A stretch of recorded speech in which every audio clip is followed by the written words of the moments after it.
your brain instructs your gut to make your neurotransmitters.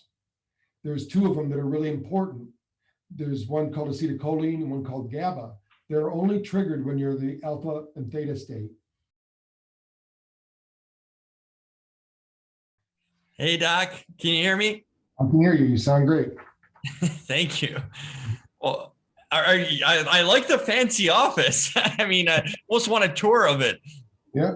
Come on down to New Bern, North Carolina. We'll take you on a tour. This is only the inside of my office, but there's a whole office here. Yeah, I like you have a lot of gadgets there too. I see like different kind of headphones or their eye covers, whatnot. That's our BrainTap headset. That's what I invented. So, well, we're gonna tap into that. No pun intended. Yeah. Well, thanks for taking the time to talk to me about this. So I've been fascinated about sleep, and it's such a vital part of our lives. I feel like, that we can't avoid it, and it's like a necessity in life. Wanted to kind of start out asking you kind of on your background. How did you become sort of a sleep expert? Was this something in med school that you always were interested in this area? How did you come about kind of delving fully for career-wise into this? Well, the main thing that I was motivated by was we wanted to get people out of pain. My background is psychology, so you can't get out of pain when you're in high stress. And then, of course, if you're in high stress, you're not sleeping. So in order to get them out of stress, we had to get them out of their chronic sleep cycle. Then we found out about how toxic the brain gets if you're not getting deep sleep and different things like that. So we had to come up with different methodologies to help people get that better sleep so they can turn on their, what I like to call the thriving brain, instead of that survivor brain that happens when you're so stressed out. Mm-hmm. So there's no doubt a correlation between stress and sleep. I think they go really hand in hand. How did your psychology background kind of lead you to this pathway towards sleep? Was this early on something you were aware of and knew that these two really correlate together and they're kind of work off of each other in a way? No, at first, we didn't really put that together. I mean, it used to be a badge of honor if you would not sleep, right? People would say, I only sleep 5 hours. I only sleep 6 hours. You would almost hold it out there. And then they found out, hey, if you're not getting a good night's sleep, it's going to start to influence. In fact, they know if you don't sleep well for 3 consecutive nights, you score like you've had 3 or 4 beers. So on a driving test. So people don't understand that with the chronic insomnia that we have in our country, actually the world, 2/3 of the world isn't sleeping. So that kind of brought it to my attention. And our users over the years, I had a franchise company for years, and our users would come back and say, I'm sleeping really well. Is that normal? I'm sleeping so deep. And we were like, wow, we better look into this. And then we started looking at it a little bit further, because my technology and what I was teaching people was mostly to get them out of their fight or flight in pain, because you're in more pain too when you're stressed out. So they all kind of work together. It really has to do with a brainwave called beta, which is our reactionary mind. If we get stuck in that, and we're trying to go to sleep and we're in stress, then we can't shift the gears necessary to get us into that deep, slowing down our brainwaves, in other words, to get us into that deep sleep cycle. And without getting into that cycle, there's certain things that happen in our body biologically that are going to prevent us from sleeping if we don't get into that deep sleep cycle or wake us up in the middle of the night. I feel like, and you, I'm sure, can attest to this more with your research, and not that, like, as the decades go on, in the last few decades, and especially in the last one, I guess we're going in the wrong direction with social media and so much of our devices, phones being literally like a media outlet for us. We're constantly occupied. The first thing, it's like we're conditioned. The first thing I wake up, bam, check my phone. The last thing I do before going to bed, check my phone too. Like, we are addicted in a sense to these objects, that kind of keep us awake, literally, staring at screens and whatnot. How do you think that whole thing has affected the way we kind of evolve, in a sense, not only when it comes to sleep, but how we operate as humans now, constantly having our minds occupied with these devices that we have? Well, I think the biggest reason for that is we're people that don't even know they're dopamine dependent, which means they have an addiction. They become addicted to their phone. You know, it used to be, think of a smoker 10 years ago. If they're out of cigarettes, they're going to cut across 3 lanes of traffic to get to that convenience store to pick up another pack of cigarettes. I've had that happen when I'm driving with somebody and they get 3 blocks away from the house and they go, I forgot my phone. And you think the world's going to come to an end. Yeah. You know, if you don't turn around and get it, because we become dependent on that. If you send out a text and you're sitting there waiting for the return, then you've got a dopamine problem. You know, it's like, what is the other person just sitting around waiting for your text? But we all think that way. And we all think, you know, I love the Christmas card. It says, I hope your Christmas is as joyful and as happy as your Facebook post. You know, so, you know, people they're living these double lives. You know, they have this life where they are in front of the camera and everything's working great, and then they have to turn their phone off and live their real life. You know, and I think that people aren't spending the time. We're designed to kind of flow in and out of things, and if our nervous system is working correctly, we do those things. But when we get stuck every time, in fact, this is something for your audience to kind of think about. We've done tests where somebody's had their phone in their room where they're sleeping. We were just doing this in our lab, and the phone was within hearing range, but not, it was like 10 feet away. So you think that's going to be safe.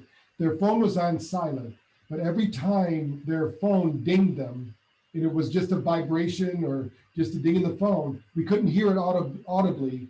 They had a cortical response, which means their brain recognized that their phone 10 feet away. So there's some kind of quantum entanglement with your phone. And so that's why we recommend if people have a phone to turn it off all the way. You know, put it on airplane mode during sleep. You're not going to answer a text. They're all going to be there when you wake up, and just put that thing to bed. If possible, put it in another room, because some people just delight even from, and when you're saying wake up in the morning, that's the one at night is probably the worst, because you're then exciting. As soon as you get your text, let's say you get one of those texts that's not so pleasant. Well, now you really started the gears turning, in that beta brain, which is that reactionary brain, turns on, starts turning the wheels fast. And it's hard just to go from that.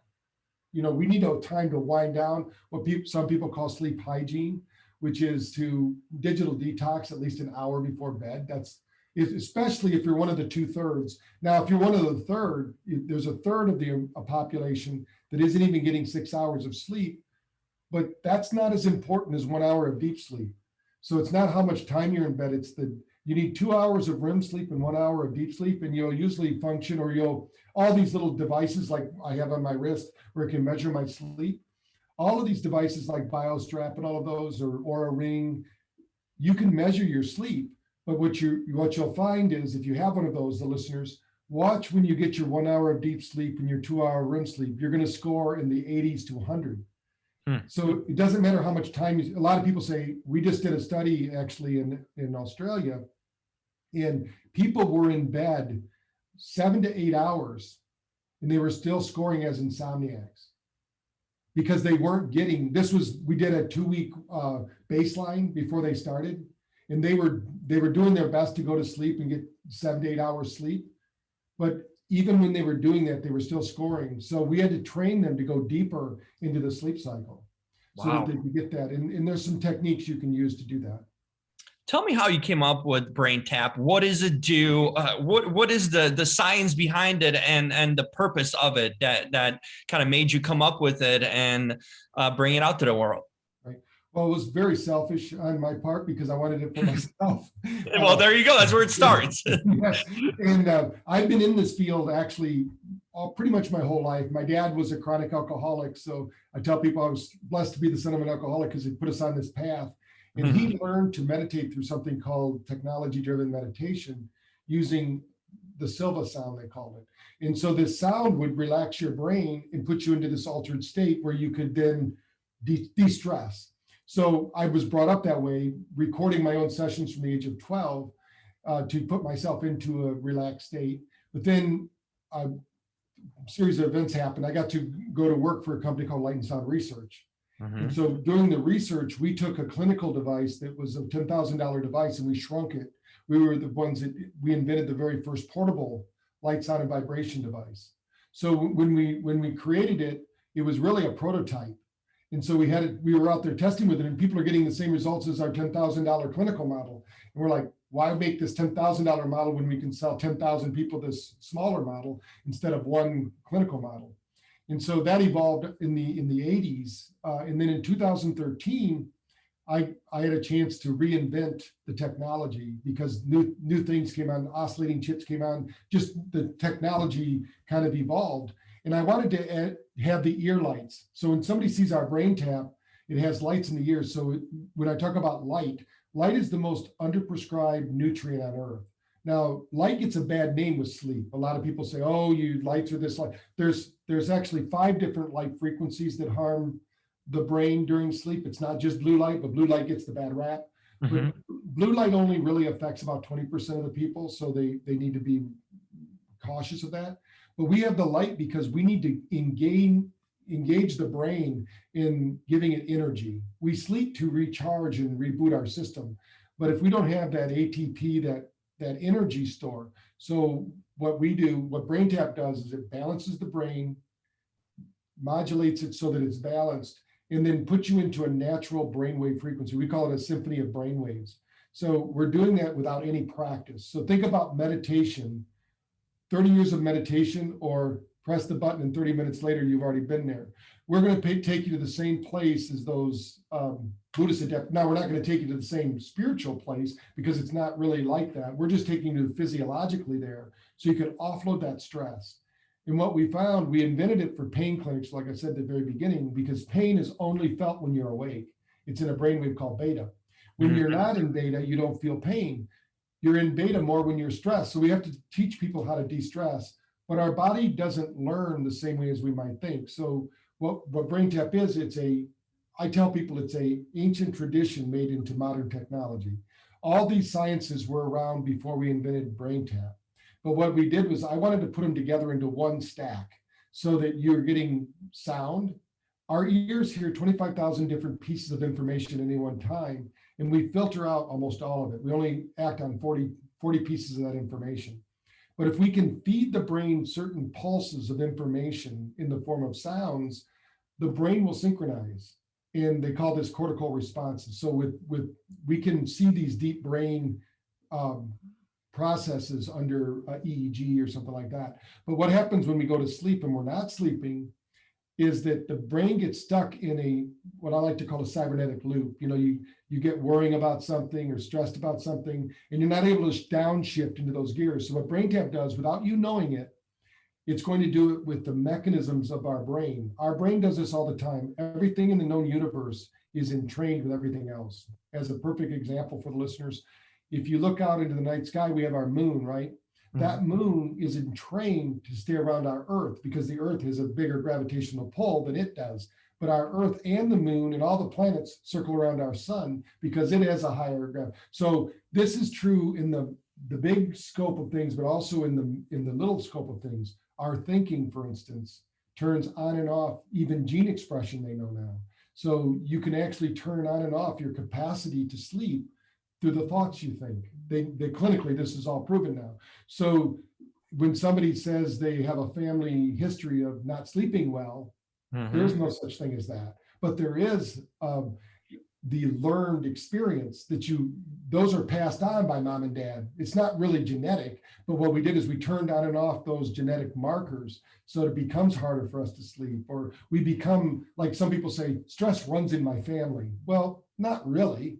But if you train them to do it, it's just like anything else. If you're married, those that are out there that are married understand this, because your spouse at some time will say, that's just like your father or just like your mother, even though you tried not to be. Yep. But we learn from those people. So what we did with BrainTap is we said, we know the benefits of, let's say, taking a power nap. These bodies, for instance, that we have, these were designed to live in the Serengeti, not inside houses, not driving cars. These bodies really have not changed in history. There's really no noticeable change. We haven't had a genetic leap forward in the human condition. So, but what we do know is that every day at 2:00, our temperature drops 2 degrees, wherever you're at around the world. Wow. And it does this because we're biologically tied in entrainment with our sun. So wherever we're at, now what our bodies are telling us is it's time to take a nap. Now, if we were on the Serengeti and we were just chased down by a lion, we'd find a comfortable place to lay down, a safe place, because that's the time the lion would be sleeping. So we would sleep, but what happens with us? We go get coffee, tea, sugar, whatever it is to drive our awakeness up. And then that disrupts. A lot of people say, I can't take a nap in the middle of the day because then I can't sleep. That's because they don't know how to take a nap. What we did is we compressed a nap into 10 minutes, 15 minutes, or 20 minutes. It not only puts you into a deep state, but brings you back out. Now, if the listeners are going, why would I want to take a nap? Well, your brain, there's a couple reasons why. Your brain instructs your gut to make your neurotransmitters. There's two of them that are really important. There's one called acetylcholine and one called GABA. They're only triggered when you're in the alpha and theta state. Cortisol, though, is a stress, neurotransmitter. So it's a blocker of these two. If you don't have those two states, you become angry, upset, irritable, all the things you can think of when you're tired. Oh, yeah. So, but if you take your nap, basically you made another deposit. Our studies actually show that if you do a BrainTap nap in the middle of the day, you reclaim over 80% of the energy you had in the morning. So it's all about taking a power nap. Now, at night, what happens is people aren't able to downshift their brain to get it into delta to start that deep sleep cycle. We move through these deep sleep cycles, and every time we hit the bottom of the sleep cycle, which is what they call level 4 sleep or paralytic sleep, which the listeners might remember, they woke up in the middle of the night, but they couldn't move. They were paralyzed, and some people actually freak out. But it's normal because basically we're taken offline while our nervous system cleans our brain. And it happens 7 to 8 times at night. Usually we sleep through it. We never experience it on a conscious level, but every once in a while there might be a loud noise, something wakes us up, and then we realize, oh, I'm not in control of this body anymore because it's cleaning. But if we go through these cycles, what happens is we build up this nice neurotransmitter bank account.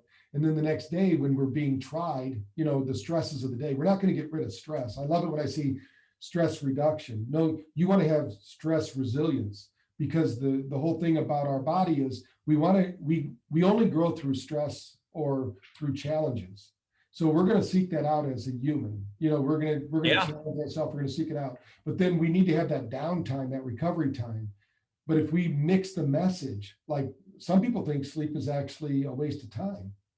And maybe when they were younger, when I was in college, I used to think that, obviously, I wanted to stay up and enjoy every Friday and Saturday night. I didn't care if I slept or not. And then I paid for it on Monday, trying to get to physics class or whatever, I'm sleeping.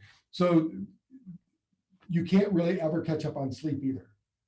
People go, I'm going to sleep in today. I'm going to catch up. Yeah. Your body is cyclic. That's why every night at 3:30, your temperature rises.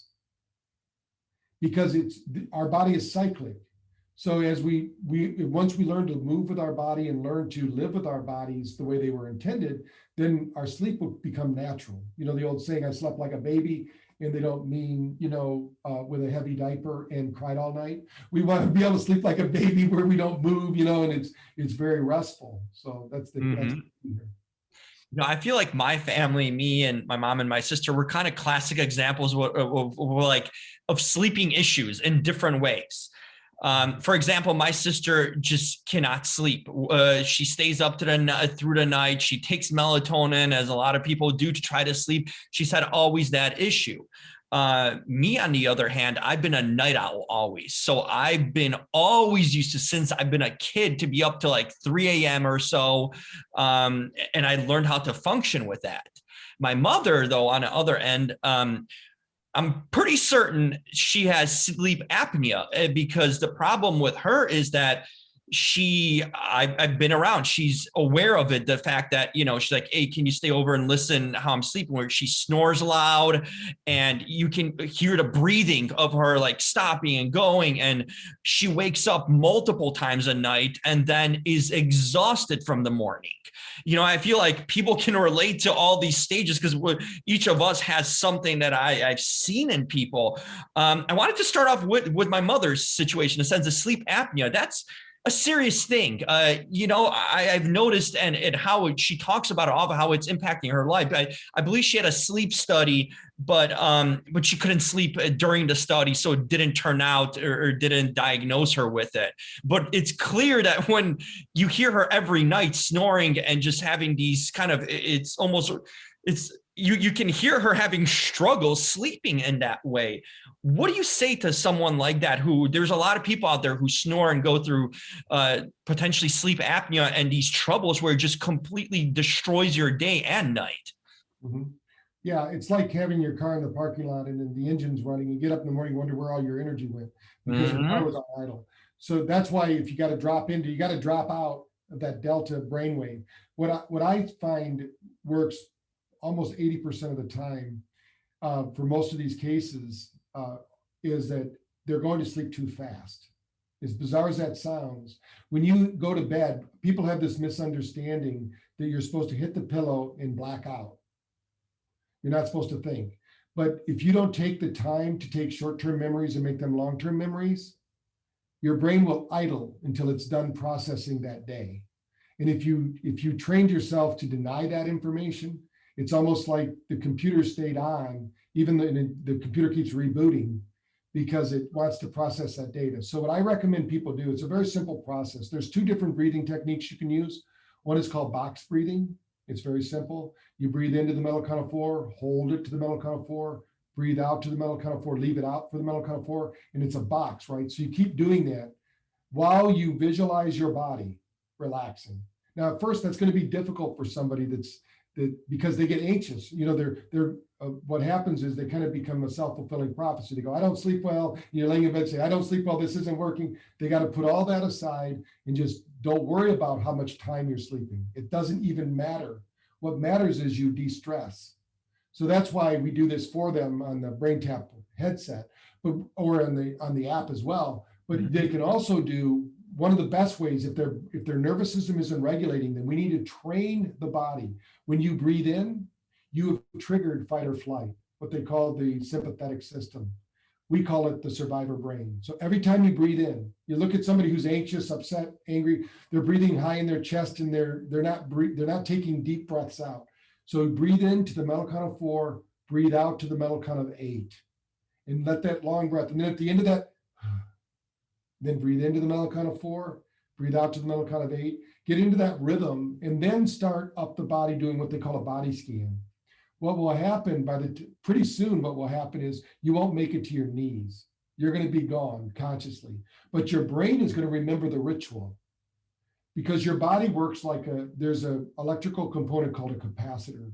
What a capacitor does is it holds a charge until a preset time to discharge.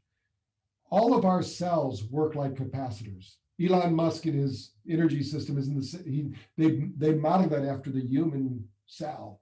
Our cells hold a charge and then they discharge. Now, if we are holding that charge because of stress, it's going to interfere with the operations of our body. It's going to restrict it, just like blood flow. If we take our hand and do this, we're restricting blood flow. And most of us have done the thing where we take a rubber band and wind it around our finger, and then the finger starts hurting. When you take that off, the pain goes away. That's what's happening to a brain when it gets a headache. It's not getting enough oxygen. And the reason it's not getting enough oxygen is most people do not know how to breathe. As bizarre as that sounds. It's true. What we tell people, and then if you can, now obviously if somebody had the BrainTap app, they would just use that. But if not, in the morning, before you get out of bed, before you start your day, you do another body scan. If you woke up in the morning with your teeth clenched, like people who have their jaw clenched. Or the grinding, the teeth grinding. I've gone through this myself. I know exactly what you mean. Yeah. So also, if their hands are clenched, like notice those things, and then right before you get out of bed, take a moment, do the breathing exercises again, move it through. Now, this is the most bizarre part for most people, because neurologically, this is going to unlock any negative self-talk, any negative memories, whatever's going on without having to deal with them. But whatever's causing you the frustration, if it comes to your mind, you keep that in mind, but you roll your eyes as big as possible. You can be closed or open 3 times to the right, 3 times to the left. Most of the time, then the brain will basically erase that memory so that it's not controlling you anymore. You'll still remember it, but it won't be overpowering you. It will give the nervous system. Your eyes are not just attached to your brain, they're brain matter. So if you want to process that memory, it's basically that memory has never been processed to long-term memory. It's still sitting there, and it could be a psychosomatic thing like, I'm going to get even with that SOB. So the brain says, okay, we're not going to let you forget that. And so it keeps that going in a program. And think of it like it's robbing you of your energy. It's robbing you of your happiness because you're letting that situation control your present state of mind. And that can interfere with your sleeping because it's like trying to watch two different channels on your television. It gets very frustrating. If you're trying to control the past while you're living in the present, that never works out well. So we need to release that past, learn some forgiveness skills and some gratitude skills and get a good night's sleep and just worry about today. A lot of people they go, I never sleep well. I think the worst thing that happens to people is they become self-fulfilling in their prophecies, right? They talk themselves out of a good night's sleep because they're worried about it. Don't even worry about it. If you de-stress and relax your body, even if you only sleep for 2 hours, I guarantee you're going to feel more energized than you did laying in bed for 8 hours worrying about it. In my aspect, there's a lot of people these days that are on antidepressants and take medication, obviously that affect your brain. When I started taking some anxiety medications, I've noticed, I don't know if there's a correlation, but I feel like it is, at least personally, that my sleep at night, I started having, when it comes to dreaming, I would dream occasionally, but I've had consistent every night, literally night for night, vivid nightmares where I would wake up and I just feel exhausted from them, or even during the middle of the night.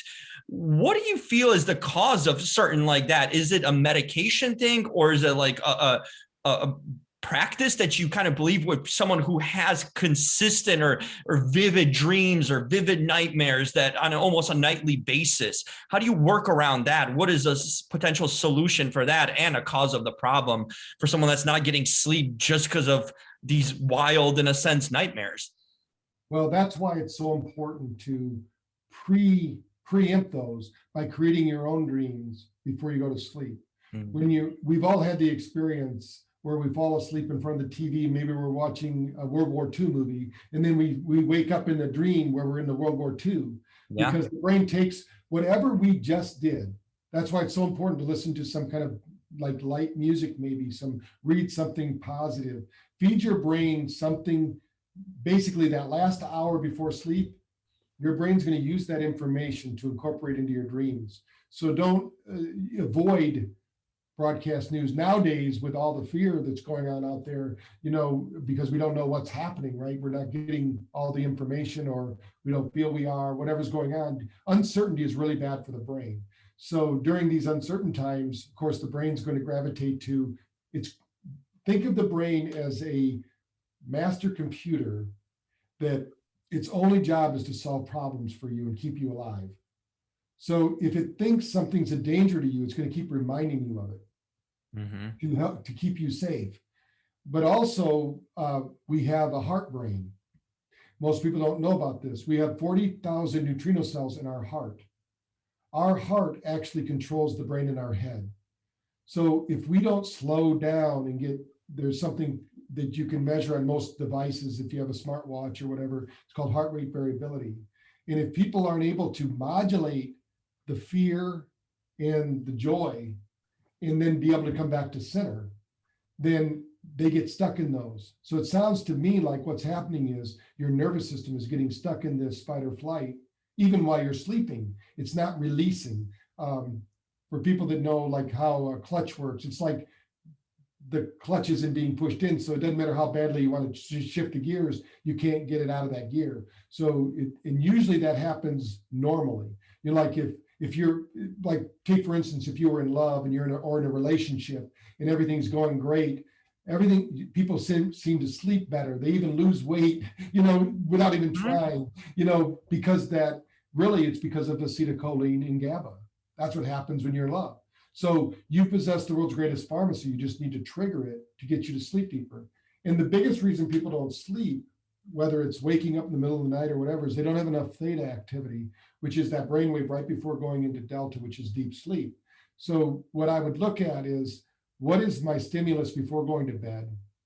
We always recommend no alcohol at least 2 hours before bed, because the body will not go into sleep if you're digesting alcohol. It'll digest the alcohol. A lot of people think, oh, I have to have a couple drinks and then I can sleep. They're not really sleeping. If they were doing a sleep study like your mother was doing, they would see you were to sleep from 10 o'clock when you went to sleep till 1 o'clock, because then, oh, now you've metabolized that alcohol. Now you can reach the sleep cycle, but you really only got 4 hours of sleep because you thought you were getting more. The other is stop any exercise. Some people exercise late at night and it works for them and it's fine. But if you're the type of person who isn't sleeping well and you exercise at night, sometimes that overstimulates the nervous system. So you're not able to relax. We should be tired at night, right? Should be natural, whatever time you decide to go to sleep. For me, I know if I get 7 to 7.5 hours sleep, I max out almost every sleep score studies that there can be, but if I get 5 or less, even if that's going to cause some trouble, because that's how much time it takes me to get that 1 hour of deep sleep and that 2 hour REM, because it doesn't come at one time. They come in little, what they call micro bursts, and the other thing that might be bothering people, especially nowadays, because we're trained to stay in our houses or told to not be close to people and things like that, is we're not getting out in the sun enough. We're not grounding ourselves. We're biological systems. And we need, like I said, light is the most underprescribed nutrient. So if you can get out in the light in the morning, as bizarre as it sounds, sometimes the sleep hygiene starts first thing in the morning. How do you wake up? The 30,000 brains that we've scanned over the last 10 years, we found that over 60% of the people have more delta brainwave activity while they're awake than when they're asleep, which means the brain is flipped.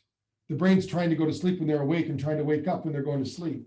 Wow. And this happens because of a dysregulated brain. Stress, stress usually causes that. That's unbelievable. Wanted to ask you one thing you kind of brought up was digestion and gut. There's always been the mantra of like, don't eat before bed a few hours or whatnot.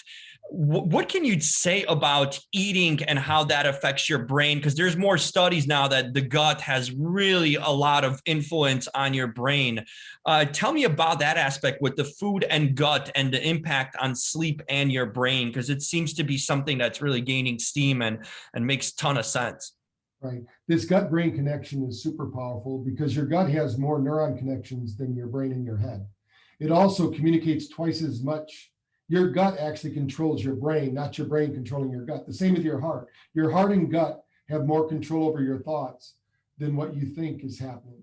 So, and then think about what makes you who you are. Your arms and legs, a brain, and a gut, and mostly a gut.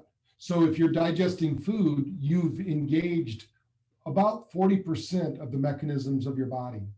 So you're using a lot of energy, in other words. So if you eat right before you go to sleep, it's just like alcohol, because what's going on with the food's being converted to sugar. It's just alcohol, sugar already. So it's going directly into the system. So it takes even longer. What I recommend, and people will wake up, if they wake up with what's called a sour stomach, like people go, I'm never hungry in the morning. Mm-hmm. And it's okay if you're doing intermittent fasting or something like that. But let's say you're doing it because you have a sour stomach. That means the food you ate last night is still in your stomach. It hasn't digested. Wow.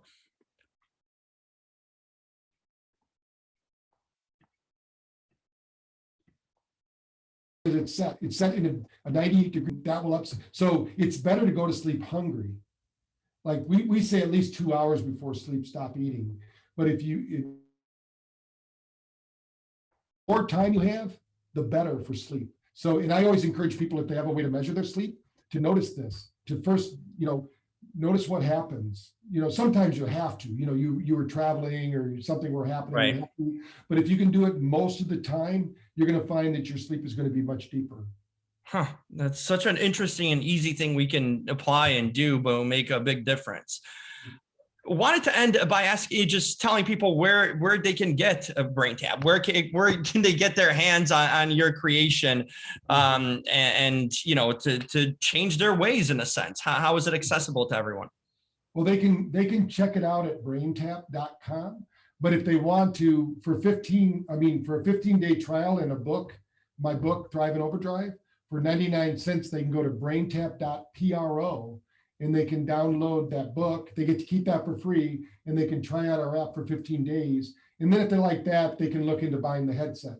They'll get access to that information. They can also follow us on social media, like I'm at Dr. Patrick Porter or at BrainTap Tech.